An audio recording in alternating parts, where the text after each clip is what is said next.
Kalau ngaku-ngaku apa yang kalian jawab depan Rasul? Apa urusannya sama saya? Itu dosa mereka, orang-orang yang mengaku. Tidak apa urusannya sama saya. Jangankan mengaku-ngaku sebagai keturunan Rasulullah, berdusta atas nama Rasul dalam hadis. Rasul sendiri yang bersabda, barang siapa yang berdusta atas namaku, maka siapkanlah kursinya di neraka jahanam. Saya hanya menggunakan naluri saya sebagai manusia. Lebih baik saya salah dalam mencintai sesuatu dibandingkan saya harus salah dalam membenci sesuatu yang saya tidak ketahui fakta kenyataannya. Jauh lebih bijak Pasha Ungu, masa sekelas Rhoma Irama yang sejak dari muda itu berjuang demi kebenaran, demi agama, kok tiba-tiba sekarang ini tergelincir, terjerumus ke dalam lembah yang hitam, begitu istilahnya ya. Ibaratnya panas setahun, habis kena hujan sehari. Jadi kebaikan yang dulu dirintisnya sejak dari muda, bahkan berjuang lewat partai politik, menentang Orde Baru, itu semua Bang Haji lakukan. Tapi sekarang tidak ada ombak, tidak ada angin, tiba-tiba masuk ikut-ikutan ya, menyebarkan aib seseorang. Coba kita dengarkan video ini. PKI yang mana? Ketua umum PKI itu Aidit Ba'alawi, Muso Ba'alawi. PKI yang mana? Justru negeri Yaman, menurut berita yang tersiar di seluruh dunia, adalah negara komunis satu-satunya di Timur Tengah.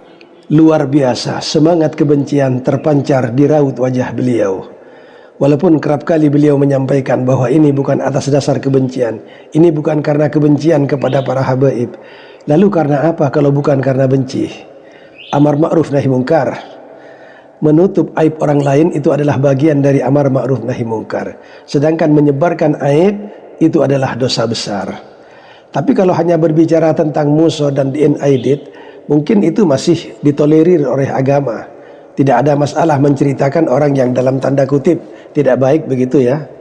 Tapi mengaitkan dengan Ba'alawi, menyandarkan DN Aidit dan Muso itu kepada Ba'alawi, atau sebaliknya Ba'alawi disandarkan kepada DN Aidit dan Muso, ini adalah sesuatu yang sangat naif, karena ini menyakiti hati para habaib di seluruh Indonesia, bahkan di dunia. Kan begitu. Lalu apa perbedaan nahi mungkar dengan menyebarkan aib? Itu beda. Kalau nahi mungkar ini begini, umpama ada orang berzina ya, sudah terjadi perzinahan, maka agama memerintahkan untuk menutup. Agama memerintahkan kita untuk menutup aib itu. Jangan disebarkan, oh itu berzina, jangan. Tutup saja, itu aib orang lain gitu. Tapi kalau perzinahan itu belum terjadi dan dilihat oleh kita di depan mata, belum terjadi perzinahan, stop, kamu jangan berzina. Itu namanya nahi mungkar. Atau menutup tempat-tempat prostitusi umpamanya ya, itu bagian dari nahi mungkar. Tutup ya, digusur, tutup tempat prostitusi, ditutup, itu bagian dari nahi mungkar. Tapi kalau kita tidak mampu menutupnya, kita tidak boleh bercerita secara personal individu, itu pelacur, ini wanita tunasusila, tidak boleh. Kita tidak usah ikut-ikut menyebarkan hal itu. Lagi pula persoalan DN Aidit dan Muso itu bukan persoalan nasab ya. Ini apa yang diceritakan oleh Bang Haji Rhoma Irama tidak ada hubungannya dengan nasab seseorang ya. Tentang PKI itu adalah soal perilaku, soal perbuatan, soal pilihan hidup ya. Sama saja dengan dulu ada seorang mubaligh cantik dari Jawa Timur yang menceritakan tentang Ridho Roma ya, bagaimana Bang Haji Rhoma Irama ini menyerukan untuk menjauhi narkoba, tapi anaknya kan begitu kan ceritanya. Nah, apakah karena Ridho itu tersandung hukum lalu dipenjara, nasabnya putus dengan Bang Haji? Tidak. Nasab tetap nasab, perilaku adalah perilaku, perbuatan adalah perbuatan. Makanya antara Nabi Nuh dengan putranya Kan'an itu sudah sama-sama maklum kan begitu. Antara Nabi Ibrahim dengan ayahnya, atau Nabi Muhammad dengan pamannya Abu Lahab dan lain sebagainya. Nasab ya tetap nasab, perbuatan ada perbuatan. Jadi bedakan, tidak sinkron.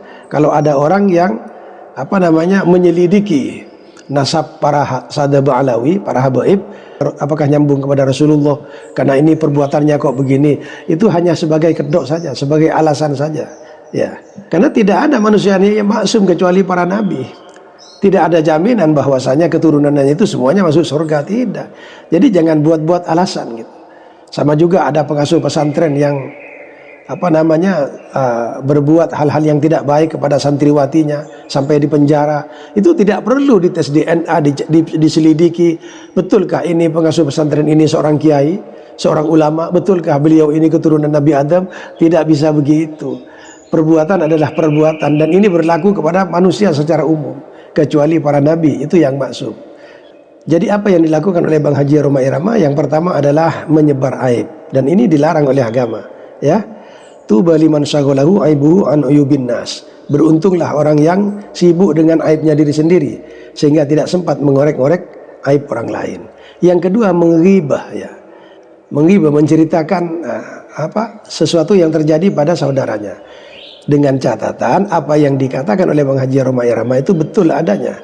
Artinya memang DNA dan musuh itu adalah dari bangsa habaib, dari Bani Alawi. Maka itu terjadi penyebaran aib dan ghibah. Kalau itu tidak benar, artinya DNA itu dan musuh itu bukan dari Ba'alawi, maka itu terjadi fitnah, ya. Berarti Bang Haji menyebar fitnah. Dan yang kedua adalah berpotensi terjadinya adu domba itu. Bagaimana prakteknya berpotensi mengadu domba? Yaitu orang yang para penggemar Bang Haji di mana-mana yang awalnya tidak tahu menahu tentang Habib, yang awalnya respek, hormat, ta'zim, sekarang menjadi berubah, menjadi benci, bahkan disertai dengan caci maki. Ini fakta. Engkau habaib memalsukan sejarah bangsa Indonesia. Engkau habaib ngajari kami PKI.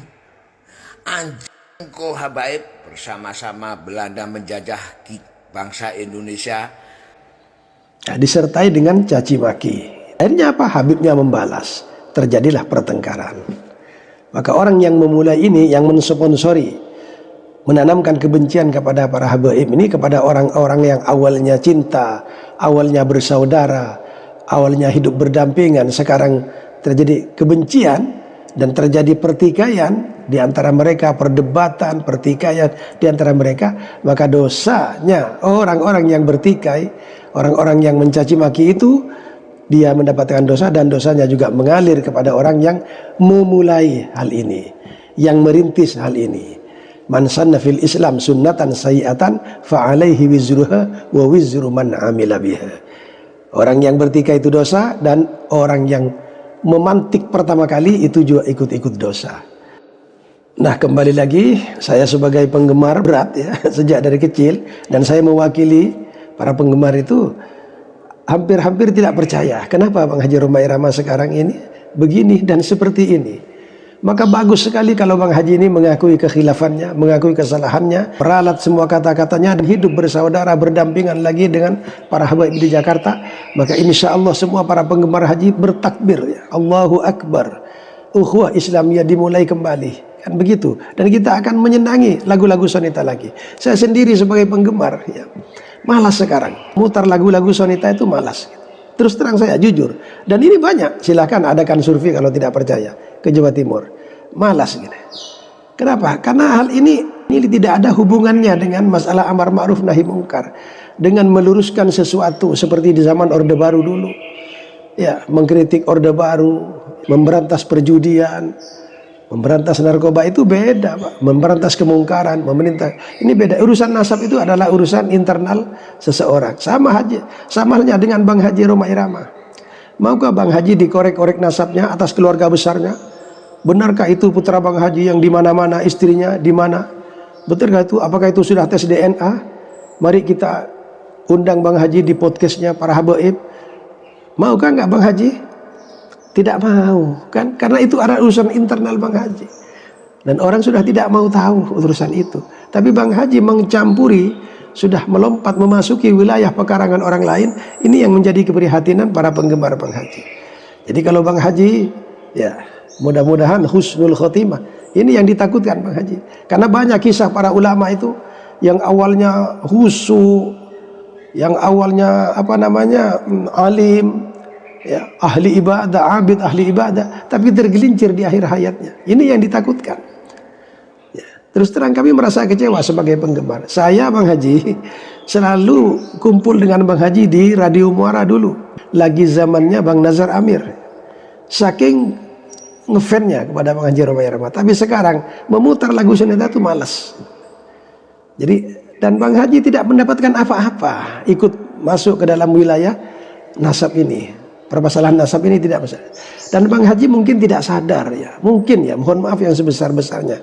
Sadar atau tidak sadar saya tidak tahu. Bang Haji itu dijadikan wayang gitu loh. Jadi di belakang Bang Haji itu dalangnya itu tertawa Bang Haji. Tertawa geli gitu. Nah ini yang menjadi keprihatinan kita bersama. Jadi sekali lagi saya mohon maaf ya, kurang lebihnya saya mohon maaf. Anggap saja ini adalah sebuah masukan, sebuah kritik konstruktif yang mudah-mudahan kedepannya bisa memperbaiki sebelum semuanya terlambat.